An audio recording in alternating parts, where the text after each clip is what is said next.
We are for Monday Anchor Light meditation. Sorry, we're kind of late. The body sometimes have jet lag. Anyway, before we start, let's ask for blessing, shall we? To the Divine Supreme God, Divine Father, Mother, to all the spiritual elders, holy masters, saints, archangels, holy angels, and spiritual helpers. Personally, to my teacher, Master Chokoksui Mahaguji Mailing, we humbly ask for divine light, divine love. Thank you for your compassionate, purifying light and soothing, healing energy. Thank you for your divine guidance, help, and protection.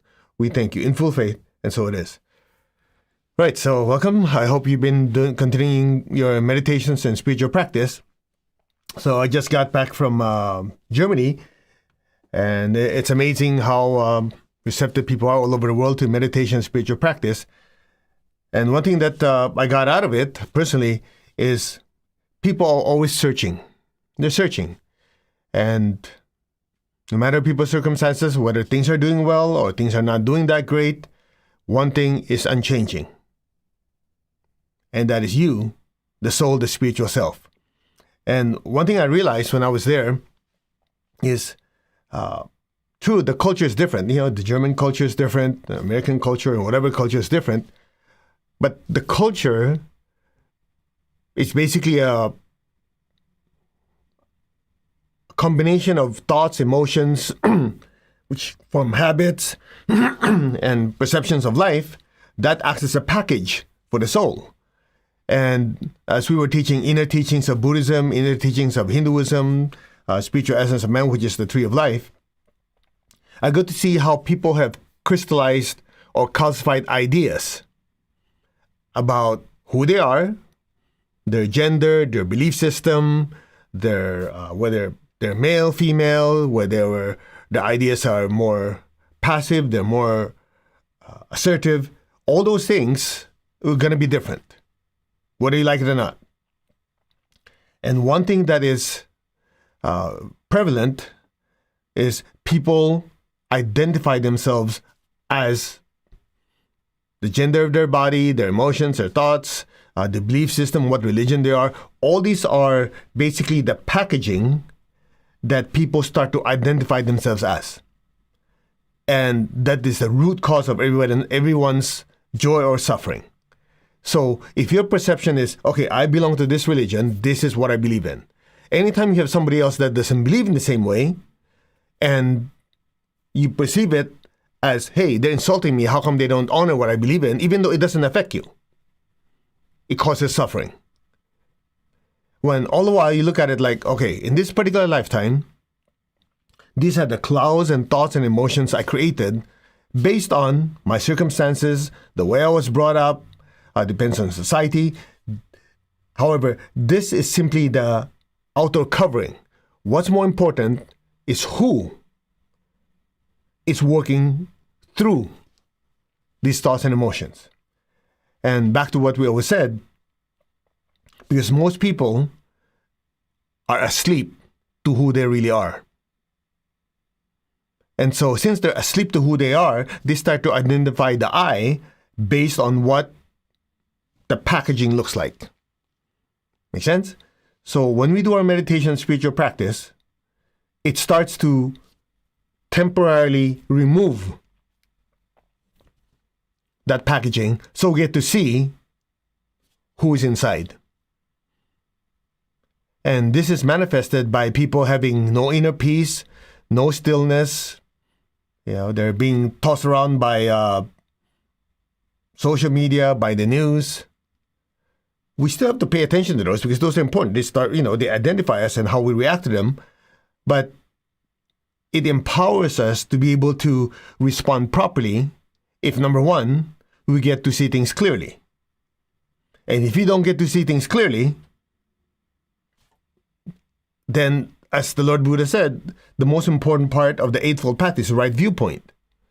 Because what right viewpoint is seeing things clearly, and then you'll know how to think, how to speak, how to act. That's why the Eightfold Path, right viewpoint, starts first, then right thoughts, right speech, right action, and then if you put the whole thing together, it manifests as right lifestyle.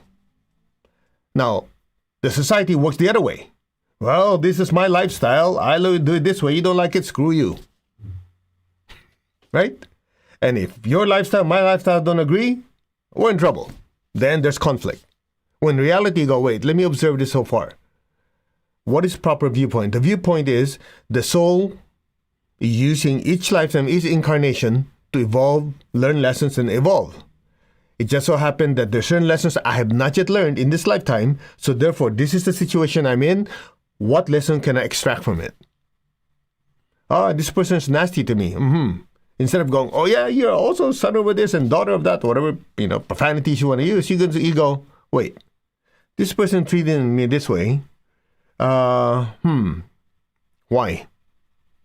Is it because that person's going through troubling times and I happen to be the first person they saw when they're stressed out of their mind, so they emotionally vomited on me? Is that possible? Number 2, is it possible that this person is psychologically ill? Or they have a brain chemical imbalance? Or they were drunk last night, so they're having hangover, and I just so happen to be the first person that they saw, and they gotta get rid of some crap, and I happen to be the target. If it was somebody else, it would be somebody else. Is it possible? Is it possible that, and this is the difficult part for most people, is it karmic? Now, when I say karmic, it's not like, oh, I'm being punished. Wait, hear me out. Is it karmic instead? In other words, is there a karmic lesson I need to learn?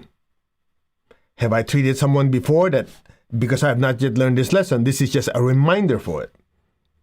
Or, in a similar manner, is it a lesson I have not learned, so this person is simply a mirror to show me, hey, you know what?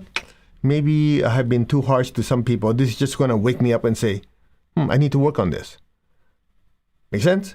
So all these things can only happen if we first start to understand who we are. And it became apparent to me when I teach in other places of the world that regardless of culture, religion, language, those are whole packaging. What doesn't change is there is an initiator, a thinker, a feeler, a mover that is the soul. And you can take someone who has studied teachings for 30, 40, 50, whatever, so many years, to someone who is completely new to the spiritual path. That fact doesn't change. You can be someone who just started the spiritual path a week ago, and you already know, oh, I'm the mover, feeler, and thinker. Or you can have somebody who's been doing rituals, thinking, meditating, and doing all that stuff for the last 50 years, and still has no clue who's meditating. Of course, if you've been meditating and doing your spiritual practice longer, well, hopefully, if your spiritual practice is kind of inching your way to that realization, hopefully you're further along than the guy who started last week.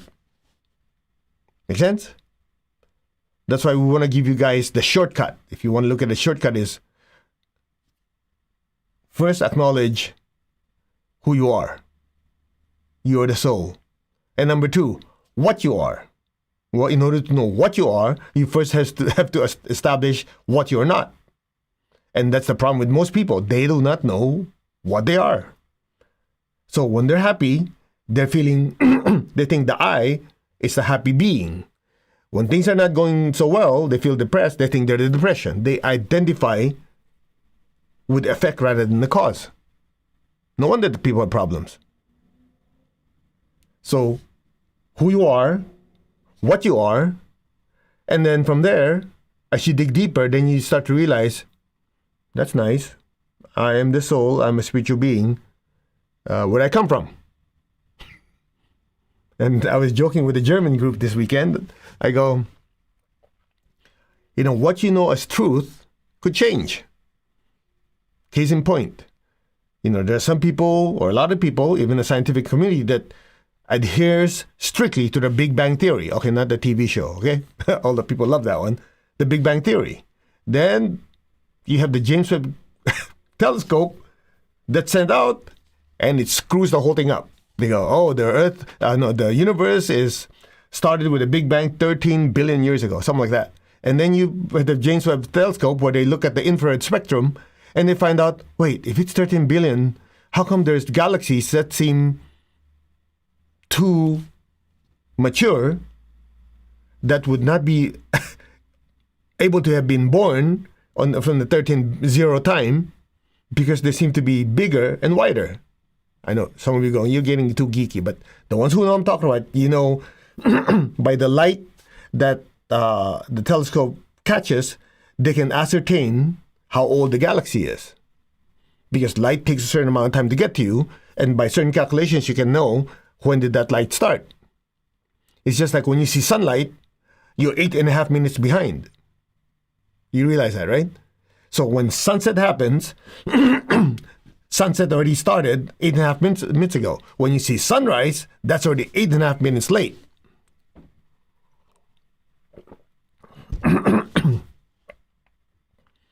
And it's just, please don't get offended. That's why it still bewilders me, blows my mind. There's still people who stick to the fact that Earth is flat, not a sphere. And I always tell them, okay, well, everybody's entitled to believe whatever you want. We have a student who's an astronaut, not a space cadet, okay? Not somebody who smoked or shot something and now they're in space. I'm talking about an actual astronaut that she took Meditation Twin Hearts recording to the space station. And so when she does Meditation Twin Hearts, the funny part is you and I visualize the Earth. In her case, she looks out the window. May the Earth be blessed. Oh, yeah, let me look at the Earth. I mean, she sees it as a ball, spherical. And so I did ask her, I said, how do you deal with people? I'm not trying to cause controversy, okay? If you really believe in what you believe, hey, it's a free universe. So I would ask her, I said, how do you deal with people who are really strong in their belief that Earth is still flat? You know what she said? She said, NASA actually some form of policy that you don't even engage in that conversation. I go, that's smart. Because when people's minds are set, as I always say, I know it's kind of facetious, but I'd say, well, is your mind open? Because I don't want to change you with facts. Believe it or not, people believe what they believe, even though facts change. And that's one of the reasons why I love Buddhism. Not because I'm Buddhist, I'm Christian, whatever. It's the fact is, the Lord Buddha always taught everything is subject to change. Even your belief system is subject to change. Because as new knowledge comes out, the soul learns. But one thing doesn't change. It's just you, the soul, or the spiritual self that is still evolving and growing. Make sense? So I'm sorry I didn't prepare a particular lesson for this morning because my body kind of woke up late because of time difference. I just want to share with you some thoughts I had from teaching in a different country, in different culture. What I should have learned is German time.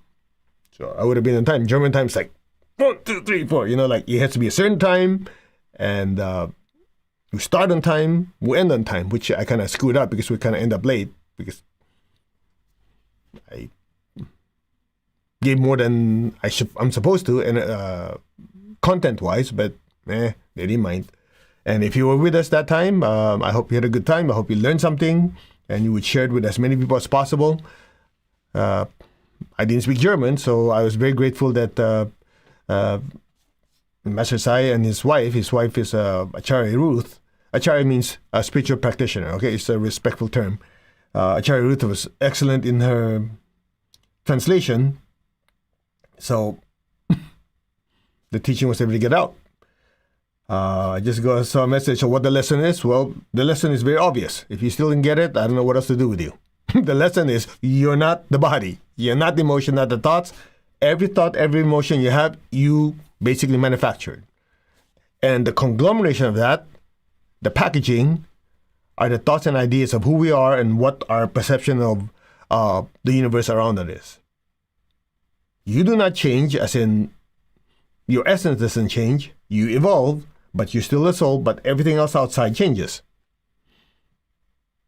That's called evolution. That's it. So let's meditate, shall we?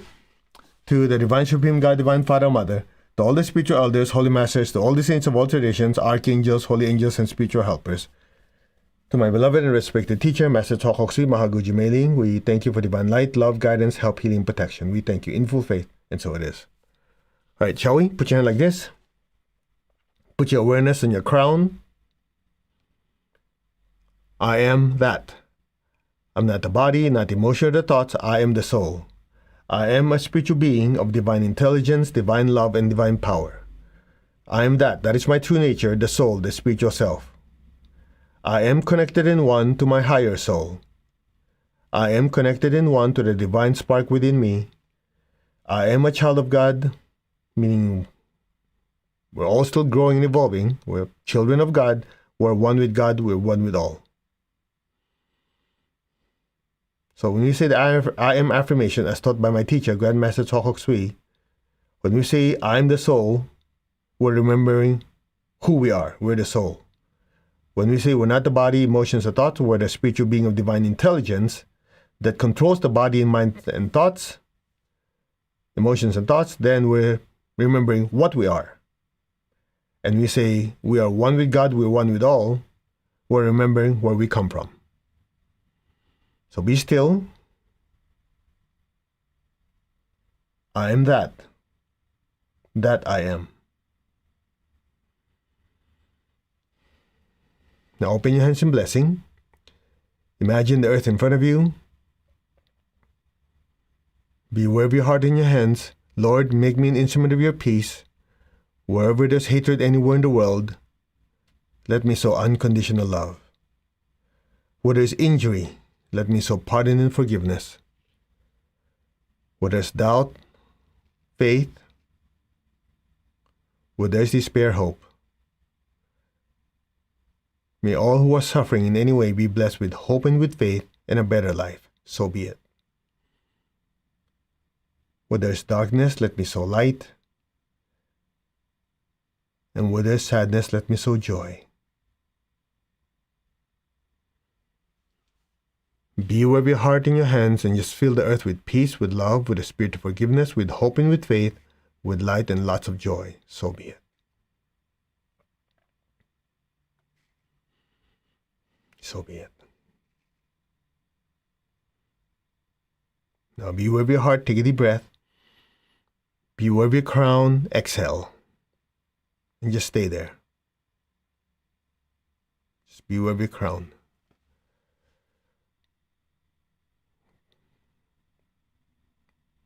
The golden light from your crown is flowing down through your hands, filling the earth. From the heart of God, through my soul, through my entire being, may every person, every being on earth be blessed with love and with kindness. Let all be blessed with great joy and happiness, with understanding, harmony, and peace. So be it. Fill your home with golden light, with peace, with love, with the spirit of forgiveness, with light and with joy. So be it.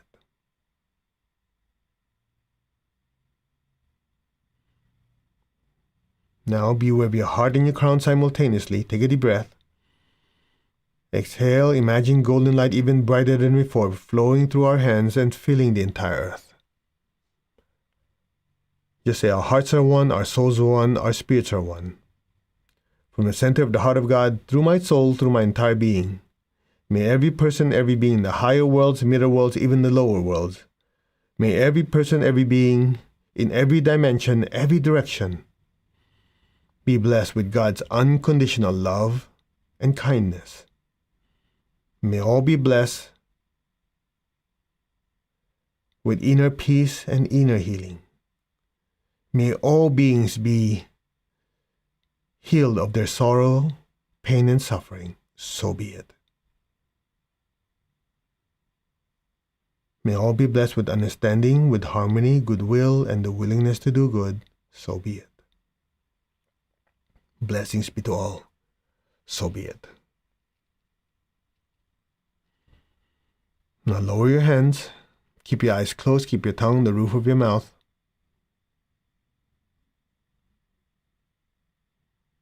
Imagine a brilliant golden flame just floating above your head. From your heart, send a stream of love up to the crown and into the golden light. And stay there.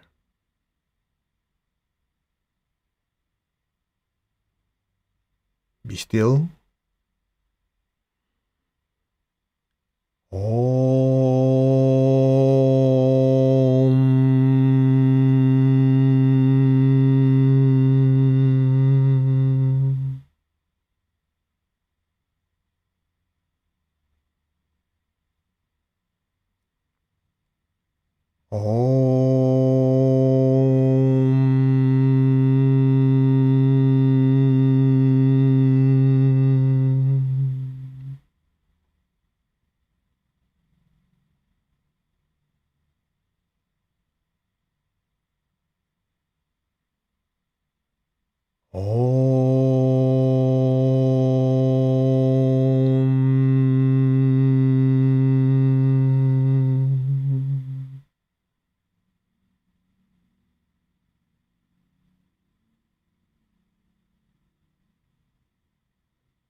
Be still.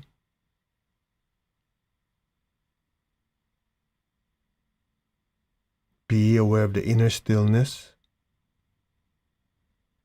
and the golden flame. And just simply let go and let things be. So be it. Let go. Now.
Gently, slowly, very gently and slowly come back to your physical body. Gently move your fingers, move your toes. Very gently and slowly come back.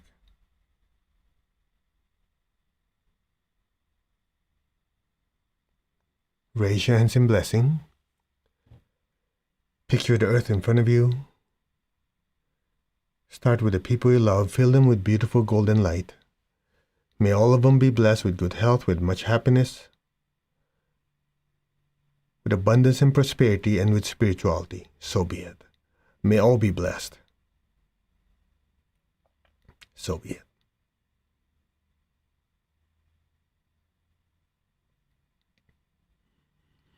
Now be aware of your feet and the base of your spine and your hands. Project golden light downwards into the earth. Let our beloved Mother Earth be blessed with divine light, divine love, and divine power. Let our beloved Mother Earth be healed, regenerated, and revitalized. Blessings be to Mother Earth. So be it. So be it, and so it is. To the Divine Supreme God, Divine Father, Mother, thank you. To all the spiritual elders, holy masters, to all the saints of all traditions, archangels, holy angels, spiritual helpers. Personally, to my beloved and respected teacher, Master Chokok Sui Mahaguju Meiling, thank you, in full faith, and so it is. Okay. It's a short meditation, but if you're sensitive, you might have noticed the energy is pretty strong. We just added some extra sauce there. You just kind of make up for the time. I hope that it was a good meditation. And I will continue with the second session, which is like 6 hours and 6 hours and 52 minutes from now, since we're slightly behind. Okay? And just a quick announcement. I will say this again. This Saturday, at least Saturday in Southern California, at 8 p.m. is the third most powerful full moon of the year. So remember, there is Aries, Taurus, and Gemini. So this is the third one. The first one is for preparation. That was April. Last month is Wesak Festival, when you have this massive amount of divine energy flowing down. And then the full moon of the Gemini, which is this one coming up on Saturday or Sunday in the rest of the world, is when we're actively taking whatever energy we have simulated and act as a channel to share it with as many beings as possible all over the world. So I hope you can join me. It's going to be a super powerful one. And that's 8 p.m. The actual full moon is 8:43 California time. But we will start at 8, have a short talk to the significance of it, and then we want to make sure we're at the peak of the meditation during the full moon. Okay? So I hope you'll join us for that. An announcement will go out, email, and so on and so on. And on social media, we'll also post a link to get to it so that you and as many people can join. And also, make sure, like before, write down all your goals, all your, basically your wishes, like your wish list. So after the meditation, with all that excess energy, you're going to be participating in the blessing of your own wishes and goals. And if you remember, we always say, make sure it's not just what I want, or what I want to succeed in life with, and so on and so on. Make sure you include wishes, or the ones who took Kriya Shakti, the goals and aspirations you have for other people's success. If you know someone going through difficult times with their finances, with their health, the relationship, make sure you put it as one of the wishes. So when you project all that excess energy that we cannot absorb anyway, instead of let it dissipate, it can be used to make these wishes come true. Okay? And also, I know a lot of you are already joining us for the Healer's Mastery. We do this twice a year. And we're having it in Anaheim, next to Disneyland, and one in Chicago. The one in Anaheim, the deadline for biggest discount is this Friday. So if you're planning about it, kick your basic chakra into gear and register. I think we only have, if I'm not mistaken, less than 20 seats left. Okay, we don't want to make it so tight that you don't have room to practice. If you've been with us, we have adequate space so you can practice with your partner. So we have, I think, less than 20 seats left. So if you want to, go to masterco.org, Healer's Mastery. That's in Anaheim. That's happening in 2 weeks, I believe. So this Friday is the last deadline. Okay? I think that's pretty much it. We will see you in 7 hours and whatever time from now is. It's 11:11 here in Southern California. Well, that's a little advanced. So namaste. You all take care, and we will see you in a few hours. God bless. Bye-bye.